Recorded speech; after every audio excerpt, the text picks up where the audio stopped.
So, itong presentation po na ito is ginamit namin noon sa roundtable discussion ng TFIP. Shinare po namin yung FPIC process ng Ganed 1 sa TFIP at sa ibang IP communities po na nag-experience ng FPIC from the South and other parts ng ating bansa. Nasa Ganed na po tayo ngayon sa mga projects ng Pan-Pacific sa Kabugao. Pero hanggang ngayon, parang despite ng mga documents and engagements and mga explanations po ng hindi lang ng Kabugao Youth, kundi pati ang ating mga elders on the ground at ating community members, hindi pa rin po naiintindihan ng iba kung ano nga ba yung focus na dapat natin, kung ano nga ba dapat yung kinokondone natin, kung ano yung nangyari. Kasi lagi namin inuulit na ang daming irregularities na nangyari sa FPIC process ng Kenneth 1. So ito, may PowerPoint presentation po kami during the RTD, and I think it's better na ipakita din po sa social media para maintindihan, kasi dito sa sobrang haba ng FPIC process ng Kenneth 1, pinili na lang po namin yung highlights. Kung gusto nyo naman po yung kumpletong detalye, we already posted that like a few months ago, yung parang timeline ng FIC process ng Kenneth 1. Now, yung ating Kenneth 1 HEP or Hydroelectric Power Project ng Pan-Pacific, alam po naman na po natin na makukuha ng location ng Barangay Lieutenant Palag sa Putul, tapos sa atin naman sa Kabugao, sa Waga, Bulo, and Lagabda. Sa pasensya na sa aking mga kailian, kasi I have to speak in mixed languages para maintindihan po ng ibang followers po natin ng issue. Kasi yung issue ng Kenneth is it's starting to gain broader audience and greater attention. So, kailangan din po natin ipaintindi sa kanila kung ano yung nangyayari o ano yung nangyari sa Kenneth 1. So, I'm going to mix languages po. So, bale, para sa hindi po taga Apayao, ang Putul is another municipality of Apayao.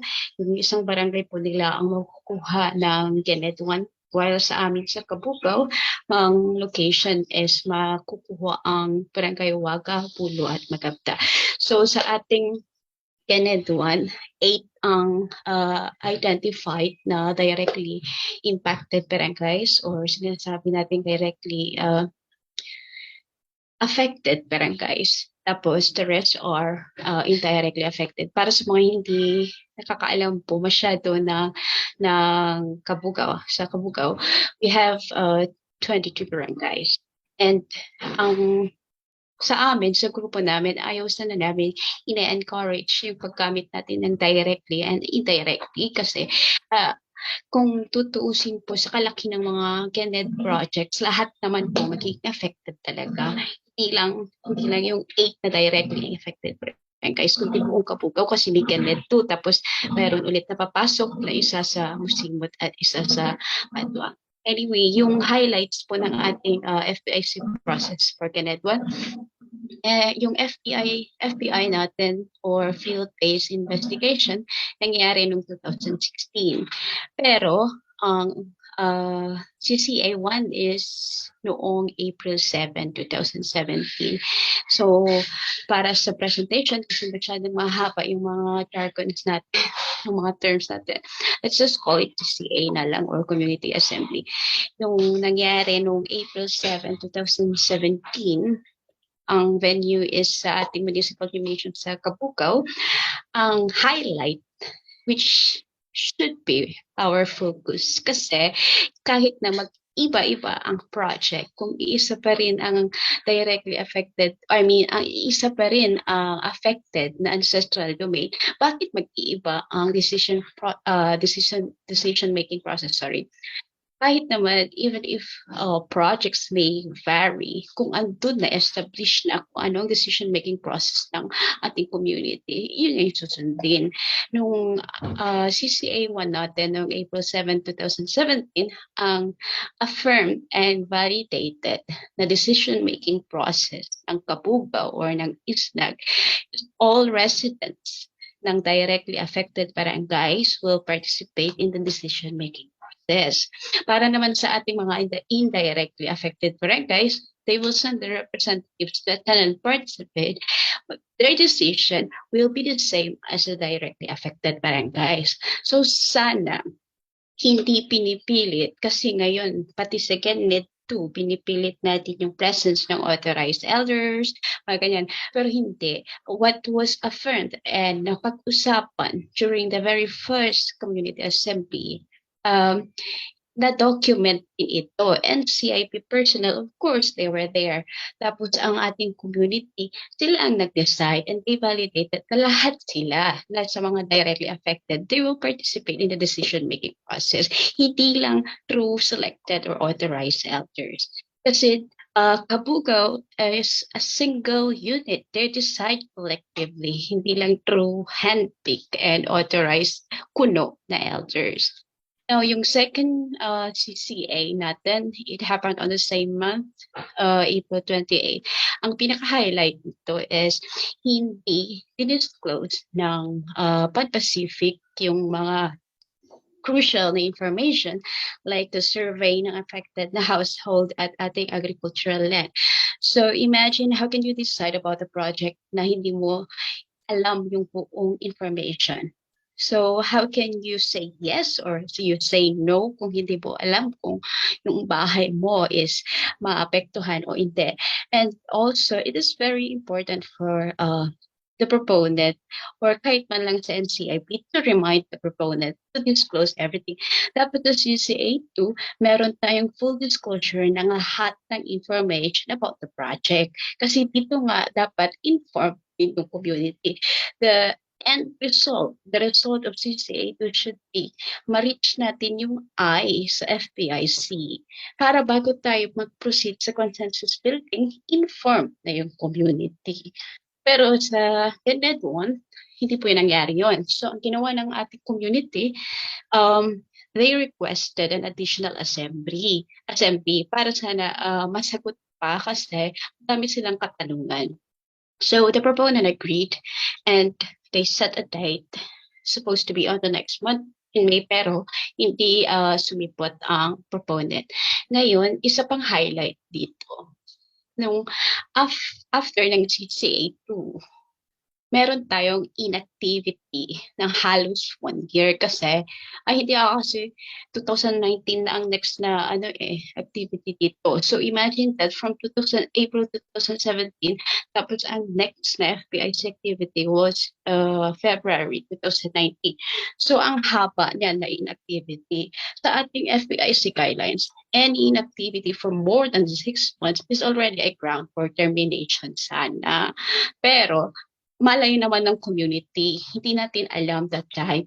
Itong NCIP naman, ito sa mandates nila, they should uphold and observe strict adherence to the guidelines. Hindi ko alam kung hindi din nila alam or talagang nagkukunwaring hindi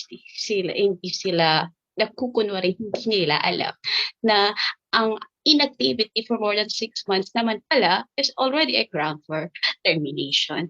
Pero parang walang nangyari after nung 2 years, almost 2 years na inactivity, proceed ulit sila sa next na activity ng FPIC which happened noong February. Ang focus po natin dito is yung ating first na resolution of not consent. So, nagbigay tayo ng una nating no and nag-file ang proponent ng motion for reconsideration and it was granted. Now, yung next activity naman na bago, gusto kong i-focus dito, yung March 14, 2019 na activity natin is nangyari outside ng Kabugao. Now, isa sa ating mga dapat na focus, lahat ng activity ng FPIC dapat mangyari within the ancestral domain. Pero dito po, nangyari sa Tuguegarao City. Hindi po sila pwedeng mag-deny kasi this is part of the report. This was documented. And also, napansin po namin ang isang consistency sa mga nangyaring activities ng FPIC ng Kenneth One sa tuwing ilalabas nila sa Kabugao yung mga meetings na babago ang decision ng community.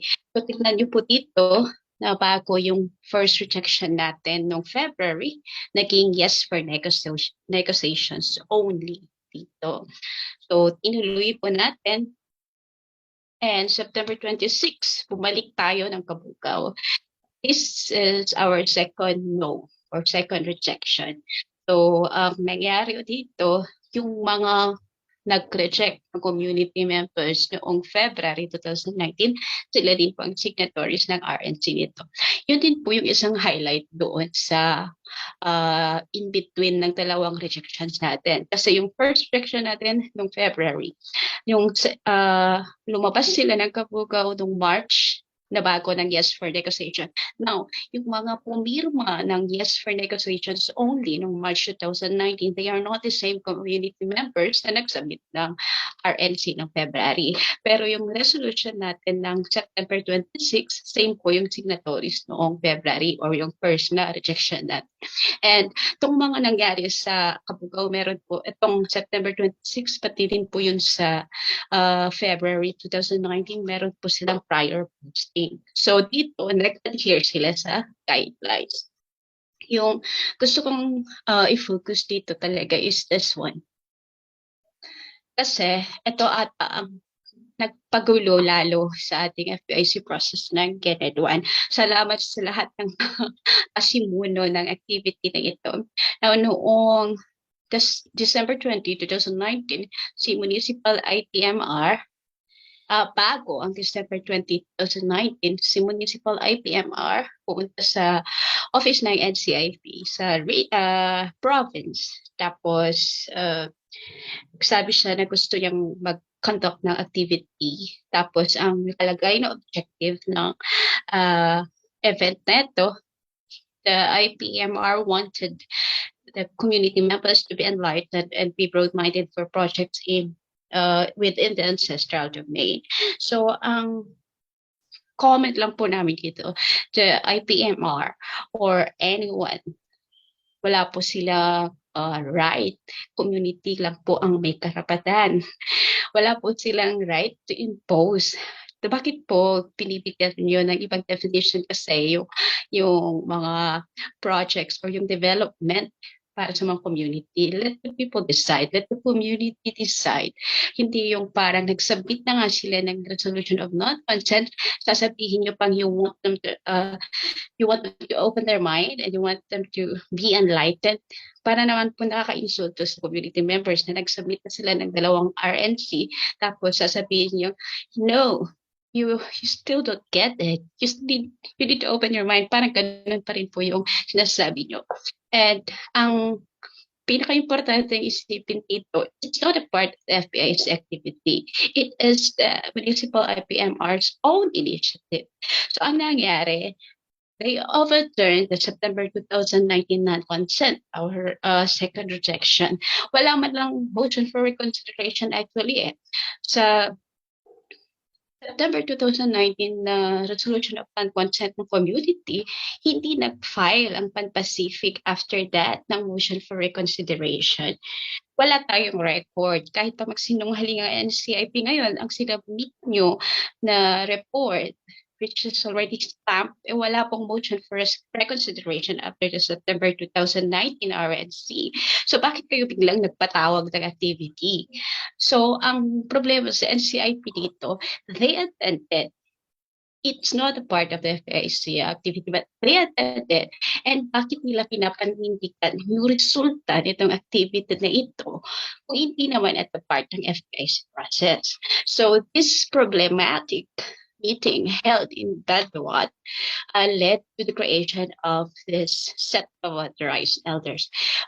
Reminder again, na ang decision-making process ng ISTAG ng Kabugao validated during the CCA-1 noong April 2017, ang community, all members of the direct affected barangays ang magbibigay ng decision. So, ito ginawa nila, ito yung mga linabas namin na community resolutions per barangays na ang daming peking pirma. Na-post na po namin yan sa page. Tapos, yung iba po, totoo naman yung pirma nila. Pero ang claim naman po nila is hindi dahil sa authorization dapat yun. Hindi po dapat dun yung purpose na bakit sila po pirma. Yung iba po, ang sabi nila, ayuda. Yung iba naman po talagang peke. Meron na po kaming nakuha records na yung iba doon, hindi na sila residente ng Kabugao. Meron din po yung patay na biglang may pirma. So, lahat po ng mga linabas namin na community resolutions backing these authorized elders created during December 20, after the December 20 meeting in Padwat, naka-attach na po yan sa report. So, hindi na po sila pwedeng magsinungaling. Ngayon, yan po yung mga samples, yung full na documents nasa page po. So, hindi naman siguro tayo, hindi natin kailangan maging expert, handwriting expert, or judge in the court para masabi na peke sila o hindi.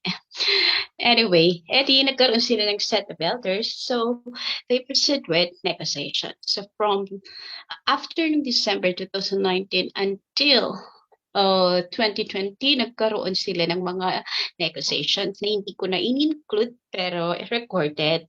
Meron po na nangyari sa Ilocos Norte, may nangyari sa Tuguegarao, may nangyari din naman sa Kabugao. Again, we would like to remind everyone that in conducting FBIC, all the activities, all the negotiations, the meetings should be held within the ancestral domain, within Kabugao. Tapos, sa negotiation naman po, etong mga pinipilit nila na authorized elders, ang mangyayari po dapat kung ano ang ina-negotiate nila, dapat nanggaling sa community. Kung bago po sila makipag-negotiate sa proponent, they should have consulted the community muna. Granting na binigyan nga natin sila ng authorization, then dapat mayroong consultation with the community members muna bago sila nakikipag-negotiate, and then they will go back to the community to discuss whatever negotiation terms na pinag-usapan nila ng proponent. Ganun kasi ang negotiation. Kung sakali mang binigyan nga talaga natin sila ng authorization, pero dahil wala silang authorization, peketa rin po sila. Yun po yung nangyayari for 2020, nakipag-negotiate sila. Tapos nung December 2020, dahil sobrang gulo-gulo ng nangyayari, nagkaroon tayo ng public consultation. Hindi po siya part ng FPIC process. It's also a request from the community for the mayor or the local government unit to intervene. Not really intervene, pero to conduct and organize public discussion or like an open forum. So nangyari po yun noong December 2020 sa ACLC. So nagkaroon po sila na open forum, they discussed, and then the community decided na yung magkaroon sila ng decision-making activity ng January 15. So this is a municipal-wide initiative. This was a municipal-wide community decision-making activity. Kaya nung nangyari sa GenMed 2 noong December 23. Ngayon, ang resulta nito, yung third rejection po natin, hundreds din po ang pumirma nito kasi it's a municipal-wide nga po, madami ang pumunta. So they withdrew the yes to negotiation na pinirmahan nitong mga authorized elders kuno. So, nandun ang NCIP kasi sila nag-facilitate. They even drafted and prepared the resolution. Kaya ako nagtataka kasi they were debunking it and declaring it as non-binding, pero sila mismo ang nandun. Sila mismo ang nag-prepare ng resolution. Makapabannog kayo. Charot. Sorry. Dumating ang regional team, ating RD, ang regional director with his team. Pumisita sila kasi nagkagulo-gulo nga sa Kabugao. So, they went on the ground para makita kung ano yung nangyayari. Tapos, doon nila dineclare na not binding yung ating third RNC signed noong January. Kasi daw, ang rason ni regional director, out of hundreds of signatories ng third RNC natin, only 20 of those are authorized holders. Nakalimutan ata ni regional director na ang ating decision-making process ay hindi through set of elders. Kaya wrong siya dito sa part na ito. May we remind him again ngayon na wala na siya sa office to review the FBIC report. Sumunod na buwan, March, meron tayong continuation of negotiations na hindi naman talaga negotiations kasi parang naging open forum. Meron tayong bisita na mga politicians na witness po ng community na nasa labas ng Kabugao. Ito kasi naka-live stream noon sa page namin. Ngayon, ang gusto ng community, they wanted to postpone the voting as mentioned by the RD. Sabi niya, you cannot keep changing your mind. You have to start this today kasi nga, nag-no, nag-yes, nag-no, nag-yes. So, ang comment po namin dito, why was the regional director imposing on the people? Kasi hindi na sa FPIC, kaya nga free prior informed consent yan kasi you cannot be paid on the community. It is not time bound. Yeah, FPIC nga na akan dapat may halot ka oras. Akan nga dapat maburburungan. Awan na dapat na pressure. The regional director imposed on balloting. Tapos sa amin, kasi pinipilit nila ngayon sa ganito na everything should be done customarily. Pero ang tanong naman, wala namang sa ibang activities, FAC activities, kung hindi nag-fit sa narrative nila, ginagamit nila yung customary. Pero tignan mo to, ballot was imposed and was conducted by the SCIP themselves, pero hindi rin naman ito customary. Ang ating mga elders naman, noong unang panahon, hindi naman nagbaballoting ng mga ito. So, ang nangyari, nagkaroon ng yes to negotiations ulit. Itinuloy nila. Noong April 7, humingi yung ating mayor, requested by the community. Humingi sila ng isang buwan na review ng draft ng MOA. Kasi, nung present nila as in a presentation lang, hindi man lang nagbigay ng hard copy. Paano naman maiintindihan ng community yung laman ng MOA, ng agreement? Sila nga dapat yun eh. The memorandum of agreement should be between the community, the proponent. Yung mga peking dealers or elders na nga lang ang nakipag-negotiate. Pati ba naman sa presentation ng MOA, hindi man lang makikita ng community or hindi man lang nila maiintindihan kung ano ba yung mga terms of negotiations na nilagay ng mga fake elders doon. So, ang nangyayari, nakiusap ng Mayor sa CIP at saka sa Pan-Pacific na i-review muna yung MOA. 1 month. Ito namang CIPMR, it was recorded and we all witnessed it. Ito namang CIPMR, sabi niya, andyan na yung MOA. So, in motion na nga i-adapt na GUS na inaano nga ito nakasaraw kayo pa. Napiya tulay-tulahan nga, okay, we're going to review it for a month. Tapos bigla nga na ni municipal IPMR nga atalo din niya MOA. Yeah. I-adapt na dahin. Nasa kwan natin nga, barangay captain na yabulo. Anyway, the FBI team leader back then, Attorney Atug intervened and said na okay na ang usapan 1 month na interview. So the mayor also insisted, sabi niya na pag-usapan na namin na 1 month. Ang nangyari, hindi nila sinunod. Yung April 19, dapat i-re-review natin yung draft na memorandum of agreement. Pero hindi nagbigay ang Pan Pacific ng copy. So, wala lang nangyari sa activity na ito. Nagulat na lang tayo. Meron na silang MOA signing noong April 20. So, ang ating MOA signing, kasi nga it's an agreement between the community and the proponent.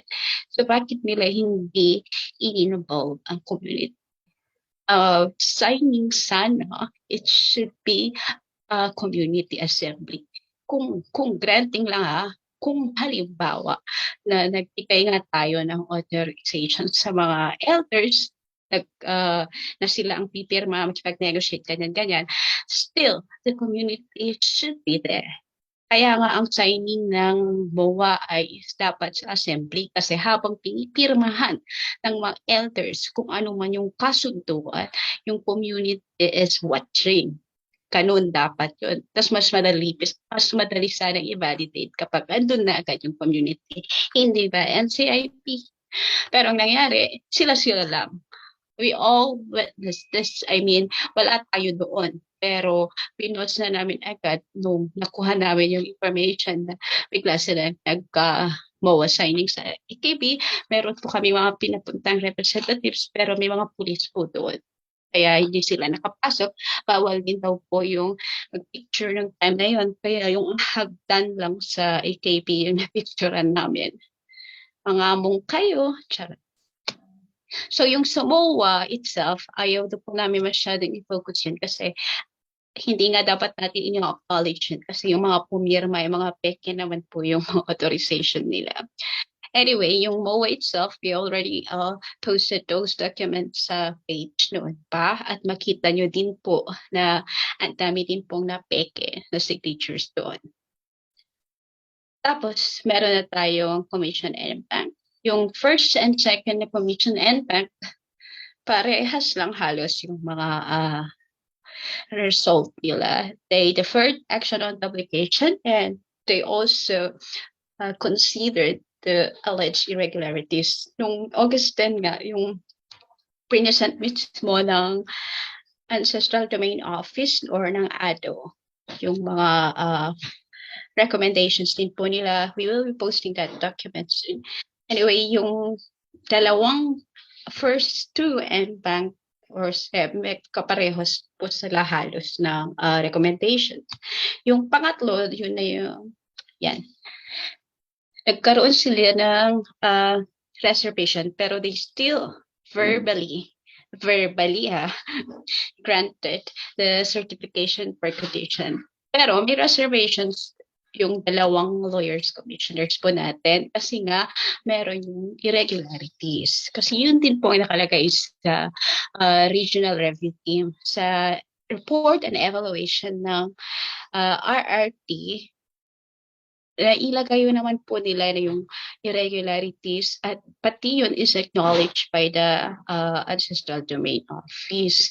Ewan ko po bakit sila nag-release ng CP kahit na meron naman po yung clearing irregularities. But anyway, for the NED 1, we are working on this on another fora. So hindi po namin pwedeng ibigay lahat ng updates nun. Pero yun po yung nangyari. So what went wrong sa FPIC process ng NED 1? Sana kasi sa NED 2, hindi na naman nila sinunod yung playbook nila. Kasi pinapanindigan nila yung set of elders nila. Community nga po ang magde-decide. Kaya ang nakikita natin sa NED 2, parang nangyayari ulit na pattern is NED 1 playbook. Kaya ang gulo-gulo. So sana by this time, alam na po natin kung ano yung mga dapat na ino-observe sa pag-conduct ng FPIC process. kung hindi alam ng NCIP, sana yung ating community members, sila na din po ang mag-assert ng kanilang karapatan. Halimbawa, sa mga ito na very glaring issues na na-encounter natin sa Kenneth 1, yung no prior postings. As per our guidelines, dapat kasi you are inviting the community, di ba? So it should be widely announced. Tapos dapat at least 1 week na kapag-announce ka na. Hindi yung tinatago nyo yung papel sa isang store sa paliwanan. Ano ba yan? O di kaya tinatext-text nyo lang yung mga pinipilit yung elders. No. All activities, dapat may prior postings yan. And yung mga announcement, pinapost nyo dapat sa public places kung saan makikita ng majority ng community members. Halimbawa sa mga school, sa LGU, sa kiosk, mga ganyan, churches. Ano ba yan? NCIP? Charot. Tapos, yung isa pa na very glaring, yung meetings held outside AD or ancestral domain. Sa labas ng Kabugao tayo nag-meeting, which is bawal. Kasi may tinatago po ba kayo? Kaya nga dapat mga meetings involve ang community, di ba? Kaya huwag kayo lumalabas ng AD. Bawal. The manner they conducted the assemblies, pati yung validation. Kita naman po natin sa mga videos from Kenneth 1 to Kenneth 2 na okay, naiintindihan natin yung init ng ulo kasi nag-clash yung mga opinion at yung mga views nila. Pero sa part ng NCIP, hindi po ba dapat neutral kayo? No, actually, you should not be neutral. You should be leaning heavily sa kung ano yung interest ng IPs. Hindi yung kayo mismo ang nagmumukhang negotiator kayo ng Pan-Pacific. You guys are IPs yourselves. Anyway, pati sa validation, hindi naman totoong validation. For example, sa validation puno ng Kenneth 1 decision-making process, which is nangyari noong July sa Madatag. Ang ginawa nila dito, walang prior posting. Hindi nila in-announce until the day before na lang. So, bale, nagkaroon sila ng CCA1 for Kenneth 2. After ng CCA1 ng Kenneth 2, in-announce na rin nila na, bukas pala meron tayong validation para dun sa Kenneth 1 decision-making process at yung elders nyo. Pwede ba yun? Napakaklaro na dapat you invite all the community para sa validation yan, di ba? Ang nangyari, wala yung ibang barangays kasi ang lalayo ng ating barangays. Tapos yung manner mismo during the validation activity, they did not validate the decision-making process properly. They did not validate kung ano yung mga pangalan na nakalista dun sa 200 plus na elders na sinasabi nila. Ang pag-validate po is you read the names one by one. Ang ginawa nila, they only validated yung number. Yung number lang ng authorized fake elders nila. Ngayon, yung isa, yung pinaka-clearing, yung 4 signatures or yung tampered documents. Yung iba kasi, hindi lang yung signatures ang problema. Halimbawa, sa resolution ng populasyon, meron dun yung siningit lang yung pangalan. That is tampering. Community resolution yun eh. Tapos tinamper mo. Nag-cross out ka lang, tapos siningit mo yung pangalan. Bear in mind that any changes in these community resolutions, kasi community resolutions sila should be presented and validated mismo by the community. So kapag may pinalitan kang elder dyan, sabihin mo at i-validate mo sa community. Kaya ang dami yung tampered documents. Tapos yung interference. Again, politicians can only sit and participate in FPIC activities as members of these communities, hindi yung as politicians or leaders, elected leaders. Kasi minsan, kahit naman hindi siguro nila intention, pero sa atin kasi parang merong intimidation at hiya ang ating mga ibang kailian kapag merong elected official na nagsasalita, lalo na kung salita ng salita, which is hindi dapat. Kasi alam naman natin na nahihiya, meron tong mindset ng ibang kailian natin na hindi sila magkapagsalita pag may mga political figures. So, isa yon sa observation. Tapos interference din sa part ng Pacific. For example, sa present sila noong December 2019 activities sa Badwat, that is already considered as interference kasi bakit sila andun? Nag-change yung decision ng granting ng FBIC activity yun.